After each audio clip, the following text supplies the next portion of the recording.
காந்தாரா அதை நான் சொல்லக்கூட கூடாது காந்தாரான்னு. ஆனால் அதுக்கு மேலே நம்மளுடைய இந்த ஆர்ட் ஃபார்ம்.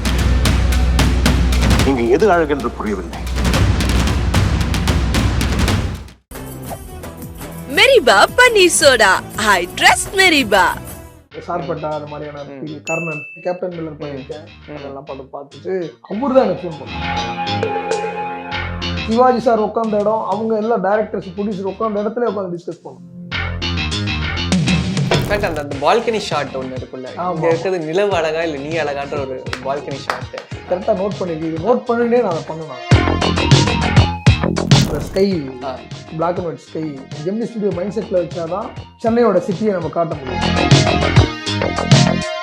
நான் அந்த டைமில் ஏதோ திரிலோகச்சந்தர் படங்களில் வேலை செஞ்ச ஒரு ஃபீலோ, இந்த மாதிரியான ஒரு மூடை நம்மளுக்கு கிரியேட் பண்ணிச்சு. சார், காந்தா பொறுத்த வரைக்கும் நாங்கள் ரொம்ப அதிகமாக நோட்டீஸ் பண்ணது படத்தில் நிறைய மிரர் ஷாட்ஸ் இருந்துச்சு. அதாவது ரஜினி பார்த்தீங்கன்னா சொல்லுவார், அவர் ரூமில் ஒரு கண்ணாடி இருக்கும், நீ வந்துட்டு இதை பார்த்துலாம் இது பண்ணக்கூடாது, இது ஒரு சாதாரண மனிதன், நீ ஒரு கண்ட்ராக்டர், அதை முதல்ல ஞாபகம் வச்சுக்கோ. இப்போ நீ கேட்குறீங்களே, இதெல்லாம் சினிமாவில் நடக்கும், இது சாதாரண ஆடியன்ஸுக்கு தெரியும் தான் நான் அதை பண்ணேன். வணக்கம் சார், எப்படி இருக்கீங்க? வணக்கம், நல்லா இருக்கேன். ரொம்ப சந்தோஷமா இருக்கு. பேக் டு பேக்ல உங்களுடைய படங்கள் வந்து நோட்டிசபிளா வந்துட்டே இருக்கு. அதுல வந்து இப்போ இந்த 2025ல மோஸ்ட் ஆன்டிசிபேட்டட் ஃபிலிம் அப்படிங்கிறது காந்தா. ஏன்னா பேசிக்கலி ஒரு படம் பத்தின படம். ஸோ அப்படின்றப்ப அதில் இருக்கக்கூடிய ஒர்க்ஸ் அப்படிங்கிறது ரொம்ப ஜாஸ்தி. அண்ட் அந்த ஏர்லி பீரியடை வந்து அழகாக காமிக்கிறது அப்படிங்கிறது ப்ரொடக்ஷன் டிசைன். ஸோ காந்தா படத்தோட ப்ரொடக்ஷன் டிசைனில் நீங்கள் தான் இருந்திருக்கீங்க. ஸோ அதை பற்றி நம்ம நிறையா பேச போகிறோம் சார். நீங்கள் எப்படி இந்த ப்ராஜெக்டில் ஆன் போர்ட் வந்தீங்க? லைக் அந்த ப்ராசஸ் எப்படி நடந்தது? தெரியல, என் படங்கள் பார்த்துருக்காரு டேரக்டர். அவர் வந்து இந்த சார்பட்டா அது மாதிரியான கர்ணன் அதெல்லாம் படம் பார்த்துட்டு அவர் தான் எனக்கு ஃபோன் பண்ணாரு. தமிழ் மீது ஒரு ஆர்வம். ஆனா இந்த படம் பாக்குறதுக்கு ஏதோ யாரோ வேற இண்டிகேரம் பண்ண மாதிரி இருக்கும். உங்களுக்கு ஏதோ அதர் ஸ்டேட் ஆள் பண்ணியிருக்காரு போல இருக்கு, இவர் தமிழே அந்த மாதிரி இருக்கும் படம். அப்படிலாம் கிடையாது, ரொம்ப தமிழ் ஆர்வலர். அவர்கிட்ட இருக்கிற தனிப்பட்ட அந்த குணம் இருக்குல்ல, அதுக்காகவே செல்வா கூட ஒர்க் பண்ணலாம்னு இருக்கும் எவ்வளவு கேட்டாலும். அந்த மாதிரியான ஒரு ஆளா எனக்கு ரொம்ப பிடிச்சி போச்சு அவர் கூட. அதே மாதிரி ப்ரொடக்ஷனா வந்துட்டு ஒரு வசந்த மாளிகை பண்ண, நம்ம தமிழ்ல பெரிய வசந்த மாளிகை அப்படின்னு ஒரு படம் பண்ண ஒரு ப்ரொடியூசர். அந்த வசந்த மாளிகைக்கு அப்புறம் இப்படி ஒரு மாளிகை நம்ம வந்துட்டு அவங்க தான் ப்ரொடக்ஷன். சிவாஜி சார் நடிச்ச படம், அந்த படம் டிஸ்கஷன் நடந்த அந்த வீட்லயே தான் நம்மளுடைய டிஸ்கஷன் நடந்துச்சு. டி நகர்ல. அதெல்லாம் ரொம்ப அப்ப மூடாவே நம்மளுக்கு ஆட்டோமேட்டிக்கா நம்மளுக்கு அந்த சினிமாக்குள்ள போயிட்டோம் முதல்ல. அந்த மாதிரி விஷயங்கள் ஒரு பீரியட் படம் பண்ண போறோம் அப்படின்னு ஒரு விஷயம். ஆனா பீரியட் படம் பண்ண அதே மொமெண்ட்ல சிவாஜி சார் உட்காந்த இடம், அவங்க எல்லா டைரக்டர்ஸ் ப்ரொடியூசர் உட்காந்த இடத்துல உட்காந்து டிஸ்கஸ் பண்ணோம். இது அந்த ஒரு வைபா அதுக்குள்ள நம்ம நல்லா இருந்தது. ஆமா, அப்படிதான் நான் செல்வா கூட போயிட்டு எனக்கு அப்படியே லேட் ஆச்சு கொஞ்சம். ஆனா இருந்தாலும் அப்படியே அதுக்கப்புறம் அப்படியே. ஸோ பேசிக்கலி இந்த ஐடியா, அதாவது இந்த ஸ்கிரிப்டா நீங்க வந்து படிச்சிருப்பீங்க 1950s சம்மேர்ல வந்து இந்த படம் நடக்க போகுது. அண்ட் அந்த ஒர்க்ஸுக்கெல்லான எஃபர்ட்ஸ் எப்படி இருந்தது? அந்த ஸ்டார்ட் ப்ராசஸ் எப்படி இருந்தது சார் உங்களுக்கு? நான் ஆக்சுவலா இதுக்கு முன்ன நான் வந்துட்டு இந்த பீரியட் விட்டு நான் நிறைய ஒரு சார்பேட்டா பண்ணியிருக்கேன், கேப்டன் மில்லர் பண்ணியிருக்கேன். கேப்டன் மில்லர்லாம் இண்டிபெண்ட் அந்த டைம்ல 1930, 40 பண்ணியிருக்கேன். அப்போ எனக்கு ஆக்சுவலா இதுல என்ன ஸ்பெஷல்னா, சினிமாவை பற்றின சினிமா அதை ஒரு பீரியடா பண்ண போறோன்றதான் நம்மளுக்கு இதுல ஸ்பெஷலா இருக்கு. அது ரொம்ப இன்ட்ரெஸ்டிங்கா இருந்துச்சு. ஒரு படத்தை வந்துட்டு நம்ம நார்மலா பாக்குறதுக்கும் இப்போ பிளாக் அண்ட் ஒயிட்டா பாக்குறது தான் ஒரு அழகியல். அப்ப நம்ம அது பிளாக் அண்ட் ஒயிட்டுக்குள்ள இருந்து ஒரு விஷயத்த பிளாக் அண்ட் ஒயிட்னாலே பீரியடா நம்மளுக்கு அண்டர்ஸ்டாண்ட் ஆயிடும். இப்போ சினிமாக்குள்ள சினிமா அப்படின்னும் போது, சினிமா சார்ந்த பீரியட் போது அப்ப நம்ம வந்து இன்டீரியரா தான் நிறைய ஒர்க் இருக்கும். கண்டிப்பா இன்டீரியர் மீன்ஸ்னா உங்களுக்கு வந்துட்டு ஸ்டூடியோஸ் மேக்ஸிமம் இன்டீரியரா தான் இருக்கும். நீங்க இன்டீரியரா தான் காட்டும். கண்டிப்பா. அதாவது அப்ப வந்துட்டானா எக்ஸ்டீரியர்ல போய் கூட அவங்க ஷூட் பண்ண மாட்டாங்க. கரெக்ட். எல்லாமே செட்டுக்குள்ளதான். அதாவது கடத்தெருவிட்ட பஜார் கிஜார் எல்லாமே ஃப்ளோருக்குள்ள இருக்கும். ஆமா.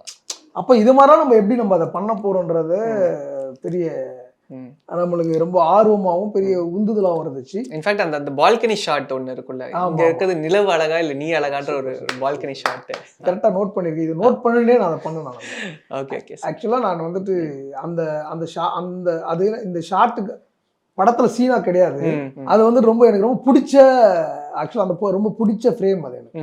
சின்ன தம்பின்னு ஒரு பெரிய ஆர்டிஸ்ட், அவர் பேக்ரவுண்ட் ஆர்டிஸ்ட்ல ஆக்சுவலா பிகினிங் பீரியட்ல இருந்து அவர் தான் ஒர்க் பண்ணாரு. அவங்களுடைய பையன் அந்த டெக்னிக்ல பண்ணப்ப யாரும் ஆள் இல்லை. அவரோட அசிஸ்டண்டா அவன் பையன் ஒர்க் பண்ணிருப்பார்ல, இப்போ ஓரளவுக்கு அவரை கிட்ட ரீச் பண்ற அளவுக்கு அவர் இருக்காரு. ம்.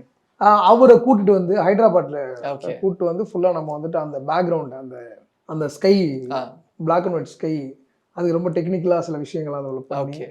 போகன் வில்லா அந்த இது இருக்கும் போகன் வில்லால அந்த பிங்க் கலர் அந்த காகித போடுவாங்க ம். அதுல இருந்து நம்ம கட் பண்ணி இதை அப்படி ஒர்க் பண்ணது. Okay sir. இப்போ ப்ரொடக்ஷன் டிசைன் பொறுத்த வரைக்கும் இப்போ இந்த படம் பொறுத்த வரைக்கும் பீரியடான 1950s எரால நம்ம பண்றது. ஸோ உங்களுக்கு பேசிக்லி இண்டோர்ல அந்த செட் டிசைன் நம்ம பண்ணி நம்ம கொண்டு வந்துருக்கோம் இல்லையா அந்த படத்துக்கு, அது ரொம்ப டஃப்பா இருந்ததா இல்லை சமேர் அவுட்டோர்ல சில விஷயங்கள் நம்ம இந்த படத்துக்கு ஒர்க் பண்ணுறோம் அது உங்களுக்கு ரொம்ப டஃப்பா இருந்ததா?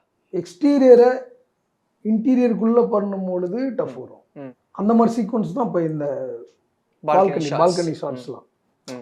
ஆக்சுவலாக பால்கனிக்கு உள்ள போயிட்டா ரூமு, ஆமா.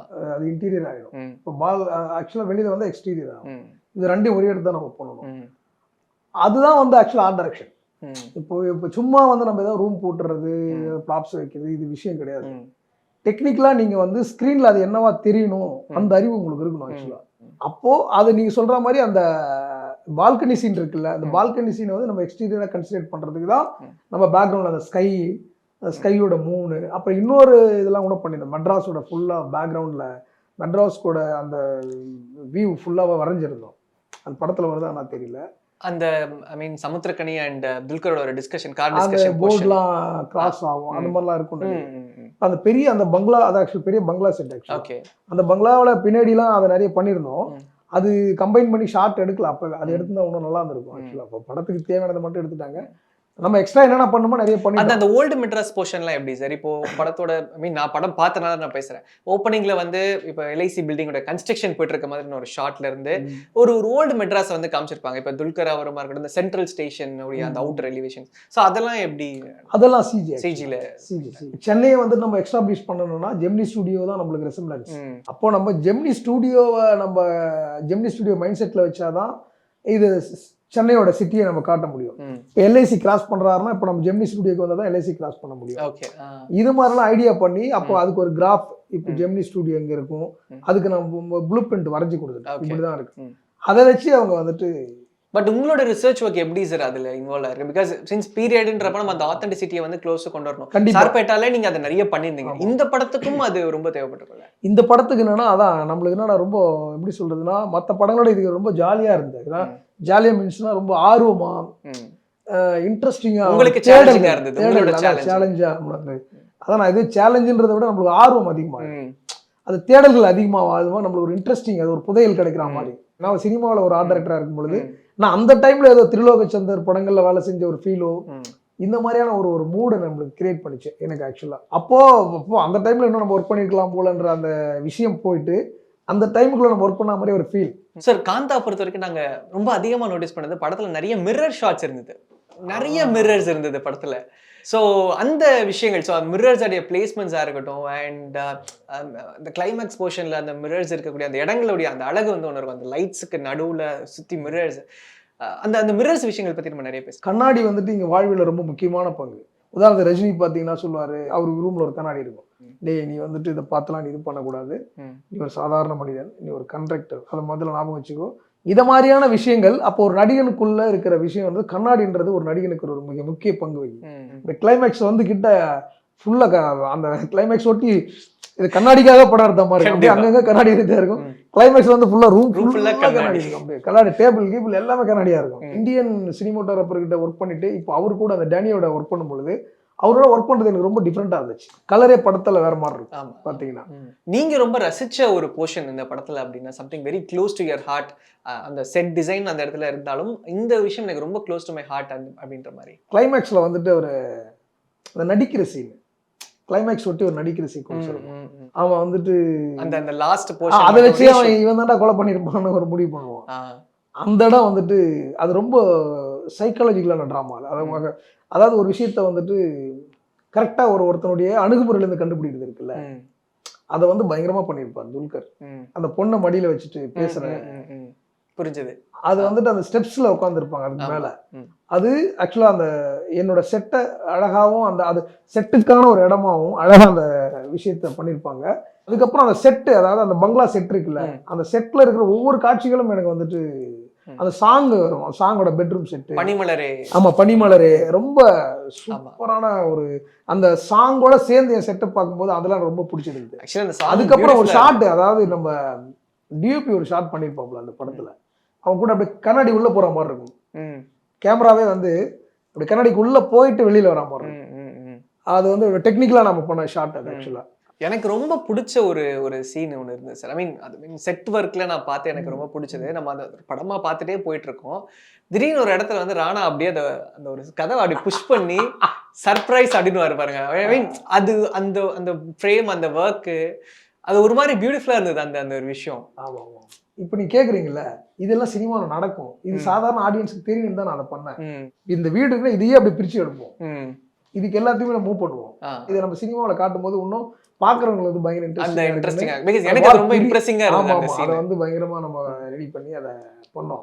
உங்களோட ஒர்க்ல ஒரு தெருக்கூத்து சார்ந்த படம் வந்தா எப்படி இருக்கும்ன்றத நான் வந்து, எனக்கு தெருக்கூத்து பிடிக்குன்னு தெரிஞ்சே கேட்குற மாதிரி இருக்கு, அதனாலதான் நான் கேட்டேன். அதுதான் ஓகே. அதாவது மீன்ஸ் நான் தெருக்கூத்து பண்ற படங்களுக்கு ஆர்ட் டைரக்ஷன் பண்றதை விட நான் தெருக்கூத்து பண்ற கதையை டைரக்ஷன் பண்ணுன்றதுதான் எனக்கு. ஓகே, காந்தாரா அதை நான் சொல்லக்கூட கூடாது காந்தாரான்னு, ஆனா அதுக்கு மேல நம்மளுடைய இந்த ஆர்ட் ஃபார்ம், அப்படி ஒரு படத்தை வந்துட்டு இந்த தமிழ் சமூகம் வந்துட்டு தமிழ் சமூகத்துக்கு கொடுக்கணும், இந்த உலகத்துக்கு கொடுக்கணுன்றது பெரும் கனவோட ஆர்வமோட சுத்திட்டு இருக்கிறேன். ஓகே, ஆனா நான் தெருக்கூத்து இன்னமும் ஆடிட்டு இருக்கேன், தெருக்கூத்துக்குள்ள வாழ்ந்துட்டு இருக்கேன். அப்படின்னும் போது நான் தெருக்கூத்தை பத்தின டைரக்ஷன் பண்ணணும். சூப்பர். இந்த படத்திலே வந்துட்டு துல்கர் வந்து தெருக்கூத்து ஆடுறவரா தான் நம்ம வந்துட்டு இன்ட்ரோடியூஸ் பண்ணிருப்போம், ஆனா அந்த விஷுவல்ஸா காமிக்கல. அதுல நான் தான் ஆக்சுவலா நான் தான் நிறைய இது பண்ணிருக்கேன் படத்துக்கு, அது எடுக்கக்கூடிய டைம் இல்லை. புரிஞ்சுது. அண்ட் ஃபைனலி ஒரு கட்டத்தில் வந்து மக்கள் நடிகர்களை கொண்டாடினாங்க, நடிகைகளை கொண்டாடினாங்க, டைரக்டர்ஸை கொண்டாடினாங்க, டிஓபிஸை கொண்டாடினாங்க. இப்போ சரி, இன்னைக்கு வந்து தோட்டாதரணி அவர்களுக்கு செவ்வாலியர் விருது வழங்குறாங்க, உயரிய விருது. ஐ திங்க் இந்தியன் சினிமாவில் நடிகர்களாக இருந்தவங்களுக்கும் இயக்குனரா சத்யஜித் ரே அவர்களுக்கு தான் செவ்வாலியர் விருது இருக்கு. இப்போ ஒரு ஆர்ட் டைரக்டரா தோட்டாதரணி அவர்கள் வந்து வாங்குறாரு, நீங்க இந்த ஆர்ட் டைரக்ஷன் ஃபீல்ட் இருக்கீங்க, கண்டிப்பா அவருடைய ஒர்க்ஸ் உங்களை ரொம்ப இன்ஸ்பயர் பண்ணிருக்கும். ஸோ இந்த மாதிரியான அந்த அங்கீகாரங்களை பாக்குறப்போ ஒரு ஆர்ட் டைரக்டரா நீங்க சொல்லக்கூடிய விஷயம், இவ்வளவு நாள் அவர் பண்ண எல்லா விஷயத்துக்கும் அவர் கடந்து வந்த எல்லா பாதைக்குமான ஒரு பெரிய ஒரு சிவப்பு கம்பளம், ஒரு பஞ்சு மெத்த மனுகூட வைக்கலாம். ஏன்னா இது வந்து ரொம்ப கரடுமுரடான ஒரு கிராஃப்ட், நம்ம கிராஃப்ட் ரொம்ப எப்படி சொல்றது, ரொம்ப பரபரப்போடு போர் வீரன் மாதிரி தான் செயல் பண்ணணும்னு வச்சுக்கேன். அப்போ இவ்வளோ நாள் அவர் இவ்வளோ விஷயத்த கடந்து வந்து பெரிய விஷயம் தான், ரொம்ப ஆச்சரியமா இருக்கு ஆக்சுவலாக. அது எப்படி அவர் கையாளுறாருன்றதுல அதுக்கு கிடைச்ச ஒரு பெரிய கிரெடிட்டு அவர் படைப்புகளுக்கு கிடைச்ச கிரெடிட்டாக பார்க்குறேன். ஏன்னா இப்போ நான் சொன்னேன்ல, முத வந்துட்டு செட்டுக்குள்ளே இருந்த சினிமாவை வெளியிலையும் அவர் தான் வெளியில் செட்டு போட்டார், வந்து ஸ்டுடியோக்குள்ளே இல்லாமல் ஒரு வெளியில் ஒரு செட்டு போட்டார். வந்து அஞ்சலி படத்தில் வந்துட்டு ஒரு அப்பார்ட்மெண்ட், அந்த அப்பார்ட்மெண்ட்டை செட்டு போட்டார். இது மாதிரியான விஷயங்களை கொஞ்சம் அவர் வந்துட்டு ஒரு ட்ரெண்ட்செட்டராக ஒரு விஷயத்த பண்ணார். அதுக்கு அவருக்கு கொடுக்குற அங்கீகாரமாக இது வந்து ரொம்ப முக்கியமான விஷயமாகவும் பார்க்கலாம். ஏன்னா இது வேற ஹீரோக்களுக்கு டைரக்டர்களுக்கு மட்டும் அந்த விஷயங்களுக்கு இது மாதிரியான விருதுகள் கிடைக்கும் பொழுது, ஒரு டெக்னீஷியனாக ஒரு ஆர்ட் டைரக்ஷனுக்கு, ஒரு ஆர்ட் டைரக்டருக்கு, ஒரு ப்ரொடக்ஷன் டிசைனருக்கு இது மாதிரி கிடைக்குதுன்னும் போது அது உண்மையிலே எங்களுக்கெல்லாம் பெரிய மகிழ்ச்சி. அதை கொடுத்த அந்த பிரான்ஸ் அரசுக்கும், அந்த அலைன்ஸ் பிரான்ஸ் நினைக்கிறேன், ஆமா, அவங்களோட இதுக்கு என்னுடைய மனமார்ந்த நன்றி தெரிவிச்சுக்கிறேன். சூப்பர் சார், ரொம்ப நன்றி சார், நிறைய விஷயங்கள் ஷேர் பண்ணீங்க. அண்ட் காந்தா படம் சொன்ன மாதிரி தமிழ் சினிமாவில் ரொம்ப முக்கியமான ஒரு ஆன்டிசிபேட்டட் ஃபிலிம். அண்ட் என்னைக்குமே பீரியட் ஃபிலிம்னா அந்த ஆர்ட் டைரக்ஷன் அப்படின்றதுடைய எஃபர்ட் வந்து நம்மளால் கண் கூட பார்க்க முடியும். இன்ஃபேக்ட் நான் ப்ரெஷ் ஷோவில் பார்த்து எல்லாருமே அப்ரிஷியேட் பண்ண ஒரு விஷயம் art direction and cinematography. So அதில் உங்களுடைய பங்களிப்பு ரொம்ப ரொம்ப அதிகமாக இருக்குது. அண்ட் இன்ஃபேக்ட் உங்களுடைய எல்லா ஒர்க்ஸ்லையும் நீங்கள் வந்து எங்களை ரொம்ப இம்ப்ரெஸ் பண்ணியிருந்தீங்க. கேப்டன் மில்லர், சார்பேட்டா பரம்பரைலாம் இன்றைக்குமே வந்து மக்கள் கேட்குறது என்னன்னா, தியேட்டரில் ரிலீஸ் பண்ணுங்க அந்த படத்தை, எல்லா பக்கமும் கொண்டாடுறாங்க, நிறைய அவார்ட்ஸ் வாங்குது, ஒரு வாட்டியாவது தியேட்டரில் போட்டு காமிச்சிருங்கன்னு ஒரு ஆன்டிசிபேஷனில் இருக்கக்கூடிய ஒரு படமாக இருக்குது. இன்ஃபேக்ட் எங்களுக்கு ரொம்ப வருத்தம் என்னன்னா அந்த படம் ஓடிடியில் வந்தது, அது ரொம்ப எங்களுக்கு ஒரு வருத்தமா இருந்தது. Thank you so much for being inspiration, நிறைய கொடுக்குறீங்க சார். ரொம்ப தேங்க்யூ. மெரிபா பன்னீர் சோடா, ஐ ட்ரஸ்ட் மெரிபா.